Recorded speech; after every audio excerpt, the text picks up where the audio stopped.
ഇതെല്ലാം നമുക്ക് പിന്നെ മിനി സ്വിറ്റ്സർലൻഡിലേക്ക് പോകാനല്ലേ, അല്ലെങ്കിൽ ഇവിടുത്തെ പല ഭാഗങ്ങളിലേക്ക് പോകാനല്ലേ. നൂറുകണക്കിന് കുതിരകളാണ് ഇവിടെ ഇപ്പം അങ്ങനെ ഉള്ളത്. അപ്പോൾ അതിലേക്ക് കൊണ്ടുപോകുന്ന ആൾക്കാരുടെ ബാർഗനിങ്ങും തിരക്കും ഒക്കെയാണ് ഇവിടെ ഉള്ളത്. ഞങ്ങളിപ്പോൾ അതുപോലെ പോകുന്നുണ്ട്. അപ്പം പോവാം നമുക്ക്. ഇവിടെയാണ് ഇതിൻ്റെ തുടക്കം അല്ലേ. ഇനി ഒരു 1.5 മണിക്കൂർ കയറാനുണ്ട്. ഈ റോഡ് അല്ല, ഒരിക്കലും ഈ റോഡല്ല, വളരെ കല്ലും ചളിയും ഒക്കെ നിറഞ്ഞ റോഡുകളാണ് പോകുന്നത്. എന്തായാലും ഒരു ഗംഭീര എക്സ്പീരിയൻസ് ആണ്. പക്ഷേ എല്ലാവർക്കും ഇത് സാധിക്കും തോന്നുന്നില്ല. കാരണം ഇത് കുറച്ച് പ്രയാസമുണ്ട്, കുറച്ച് ധൈര്യമൊക്കെ വേണം, ഒരു സാഹസികത ഉണ്ടായിരിക്കണം നമുക്ക്. ഇവിടെ ഇപ്പോൾ ഒരു ടീമിൻ്റെ കുതിരസവാരി തുടങ്ങുകയാണ്. ഇപ്പോൾ ഇവിടെ നമ്മുടെ ഒരൊറ്റ നോട്ടത്തിൽ തന്നെ ഒരു 1000 കുതിരയെങ്കിലും നമുക്ക് കാണാൻ പറ്റും. അതിൻ്റെ അർത്ഥം എന്താണെന്ന് വെച്ചാൽ 1000 പേരുടെ ജീവിതോപാധിയാണ് ഈ കുതിരസവാരി എന്നതാണ്. അതുകൊണ്ട് കാശ്മീരിലുണ്ടാവുന്ന പ്രശ്നങ്ങൾ ഇത്തരം തൊഴിൽ ചെയ്ത് ജീവിക്കുന്നവരുടെ ജീവിതം വഴിമുട്ടിക്കുന്നു എന്നുള്ളതാണ് ദുഃഖകരമായ അവസ്ഥ. കുതിരക്കാർ മാത്രമല്ല, വേറെയും എത്രയോ വിഭാഗക്കാരുണ്ട്. ടൂറിസ്റ്റുകളെ മാത്രം ലക്ഷ്യം വെച്ചുകൊണ്ട് നടത്തുന്ന ചെറുതും വലുതുമായിട്ടുള്ള ഹോട്ടലുകളാണ്.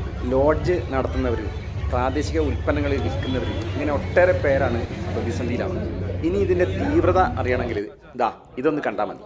ഇത് പഹൽഗാമിലേക്ക് മാത്രം വന്ന ടാക്സികളാണ്. പെട്ടെന്നൊരു ദിവസം അവരുടെ ജോലി നഷ്ടപ്പെടുകയാണ്. ഈ പഹൽഗാമിലെ ഏറ്റവും വലിയ ആകർഷണം എന്താണെന്ന് ചോദിച്ചാൽ, ഒന്ന് പ്രകൃതിയാണ്, അതിനപ്പുറം കുതിരപ്പുറത്തുള്ള സവാരി ഉണ്ട്. പക്ഷെ അത് ഒരു ലെവൽഡായിട്ടുള്ള റോഡിലല്ല സവാരി. ഇത് ഭയങ്കര ഹൈറ്റിലേക്കാണ് കയറിപ്പോകുന്നത്. നിറച്ച് വലിയ വലിയ ഉരുളങ്കല്ലുകളാണ്. ഒരു സൈഡ് ഇങ്ങനെ ഒരുപാട് താഴ്ചയാണ്. അപ്പം മിക്കവാറും ഈ കുതിര പോകുന്നത് ഇങ്ങനെ സൈഡ് ചേർന്നിട്ടാണ്. കുതിരയ്ക്കും കുതിരക്കാരനൊക്കെ ഒരു പക്ഷേ എന്തായിരിക്കും, ഇത് നിരവധി തവണ കയറിയിട്ട് അവർക്ക് പേടി ഉണ്ടാവില്ല, പരിചയം ഉണ്ടാവില്ല. പക്ഷെ ആദ്യമായിട്ട് കയറുന്ന ആൾക്ക് എന്താ പറയുക, ഒരു കിടിലൻ എക്സ്പീരിയൻസ് ആണ്. അതിൻ്റെ കൂടെ തന്നെ ഭയങ്കര പേടി തോന്നും. സത്യത്തിൽ കുറച്ച് അപകടമുണ്ട്. കാരണം ലേശം ഒന്ന് പഴച്ചു കഴിഞ്ഞാൽ ഒരുപാട് താഴ്ചയിലേക്ക് നമ്മൾ വീണു പോകും.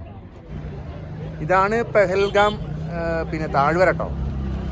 അപ്പോൾ ഇവിടെ ഈ കുതിരസവാരിക്കൊക്കെ വേണ്ടിയിട്ടും മറ്റ് ആക്ടിവിറ്റീസിനൊക്കെ വേണ്ടി വന്നിട്ടുള്ളവരെ 100 കണക്കിനുള്ള വണ്ടികളാണ് ഇവിടെ പാർക്ക് ചെയ്തിട്ടുള്ളത്. ഇത് തൊട്ട് പുറകിലിതാ മഞ്ഞുമലകൾ കാണാം.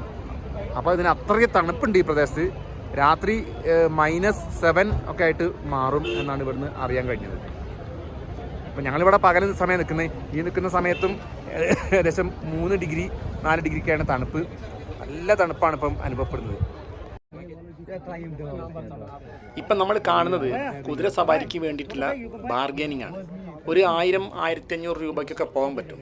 പക്ഷേ ഇവർ 4000, 5000 ഒക്കെയാണ് ചോദിക്കുക. അത് നമ്മൾ ബാർഗെയിൻ ചെയ്ത് കൊണ്ടുവരുന്നത് തന്നെ വേണം. ബാർഗനിങ് നടത്തി ഒരു തുക നിശ്ചയിച്ചു. കുതിരസവാരി ഇവിടെ തുടങ്ങുകയാണ്.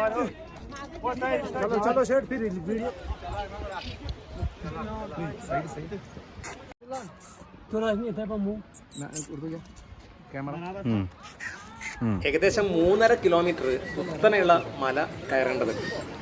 കുതിരയെ നിയന്ത്രിച്ചുകൊണ്ട് പരിചയമുള്ള ഒരാൾ നമ്മുടെ കൂടെ ഉണ്ടാവും. പോകുന്ന വഴിയൊക്കെ വളരെ അപകടം പിടിച്ചതാണ്. ഇപ്പോൾ ഒരാൾ താഴേക്ക് വീണ് കഴിഞ്ഞാൽ ഗുരുതരമായി പരിക്കേൽക്കാൻ സാധ്യതയുണ്ട്. ആ പരിക്കേറ്റ ആളെ താഴെ എത്തിക്കാൻ ഒരു സംവിധാനവും ഇപ്പോൾ ഇവിടെ നിലവിലില്ല. കുതിരപ്പുറത്ത് തന്നെ തിരിച്ചു കൊണ്ടുവരേണ്ടതുണ്ട്. മറ്റൊരു പ്രശ്നം, ഈ പരിക്കേൽക്കുന്ന ആൾക്ക് ഫസ്റ്റ് എയ്ഡ് നൽകാൻ പോലുള്ള സംവിധാനം ഇവിടെ ഇല്ല എന്നുള്ളതാണ്. ഈ കുതിരക്കാരൻ്റെ പണി വളരെ അപകടം നിറഞ്ഞതാണ്. അയാളിങ്ങനെ കിതച്ചുകൊണ്ടാണ് നമ്മുടെ കൂടെ വരുന്നത്. കല്ലും ചളിയും ഒക്കെ നിറഞ്ഞ ഈ വഴിയിൽ കൂടിയൊക്കെ നമ്മുടെ കുതിരക്കാരനും കൂടെ വരേണ്ടതുണ്ട്. ഈ കുതിര തൊഴിലാളിക്ക് ഒരു ദിവസം ഒരു ട്രിപ്പിൽ 250-300 രൂപ ഒക്കെ കിട്ടുകയുള്ളൂ.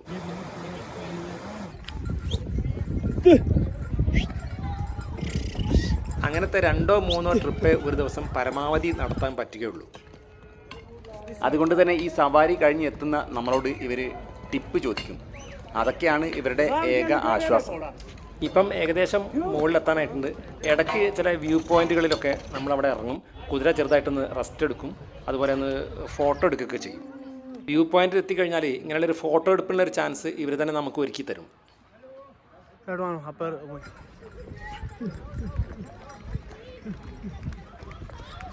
നല്ല രസമായിട്ടുള്ള പരിപാടി കേട്ടോ. ഇത് വേറെ എവിടെയും കിട്ടില്ല കേട്ടോ. ഇപ്പം ഏകദേശം 1.5 മണിക്കൂറായി. ആയിരക്കണക്കിന് കുതിരകൾ, മനുഷ്യർ ഇതെല്ലാം കൂടെ ഇങ്ങനെ തട്ടിമുട്ടി നിൽക്കുന്ന ഒരു സ്ഥലമാണിത്. അതുകൊണ്ട് തന്നെ അപകടം പറ്റിക്കഴിഞ്ഞാൽ അവരെ താഴെ എത്തിക്കാൻ ഒരു ഫയർഫോഴ്സ് സംവിധാനം ഇവിടെ നിർബന്ധമാണ്. അതുപോലെ അപകടം പറ്റിയവർക്ക് ഫസ്റ്റ് എയ്ഡ് കൊടുക്കാനുള്ള സംവിധാനം ഇവിടെ ഉണ്ടായിരിക്കണം. പഹൽഗാമിലെ ഏറ്റവും എന്താണ് മനോഹരമായിട്ടുള്ള കാഴ്ചകളിലേക്കാണ് കിടക്കുന്നത്. അതായത് മിനി സ്വിറ്റ്സർലൻഡ്. അതിസാഹസികമായ യാത്ര കഴിഞ്ഞ് നമ്മളിപ്പോൾ സ്വർഗതുല്യമായ മിനി സ്വിറ്റ്സർലൻഡ് എന്നുള്ള ലോകത്തിലേക്ക് ഇപ്പോൾ നമ്മൾ എത്തുകയാണ്. അങ്ങനെ നമ്മൾ ഇത്രയും നേരം ഏകദേശം 1.5 മണിക്കൂർ കുതിര സവാരിക്ക് ശേഷം ഇവിടുത്തെ ഏറ്റവും ഹൈലൈറ്റ് ആയിട്ടുള്ള കാഴ്ചയിൽ, ഏറ്റവും മനോഹരമായിട്ടുള്ള കാഴ്ചയിൽ മിനി സ്വിറ്റ്സർലൻഡിലേക്ക് എത്തിയിരിക്കുകയാണ്. ഭീകരാക്രമണത്തിന് 4 ദിവസം മുമ്പുള്ള പഹൽഗാമാണിത്. അപ്പോൾ ഇതാണ് മിനി സ്വിറ്റ്സർലൻഡ് ഏരിയ. അതായത് പഹൽഗാമിൽ നിന്ന് നമ്മൾ കുതിരപ്പുറത്ത് ഏകദേശം ഒരു 1.5 മണിക്കൂർ വന്നു കഴിയുമ്പോൾ ഉണ്ടാകുന്നൊരു മനോഹരമായ സ്ഥലമാണ് മിനി സ്വിറ്റ്സർലൻഡ്. നമുക്ക് മഞ്ഞണിഞ്ഞിട്ടുള്ള മലകൾ നമുക്ക് കാണാൻ പറ്റും. ഇവിടെ ഏറ്റവും വലിയൊരു സംഭവം, ഏറ്റവും രസം എന്ന് പറയാത് അപാര തണുപ്പാണ്. കാറ്റിങ്ങനെ എപ്പോഴും വീശിക്കൊണ്ടിരിക്കും. ഇവിടെ എപ്പോഴും -, ലെവലിലേക്കൊക്കെ തണുപ്പ് പോകും.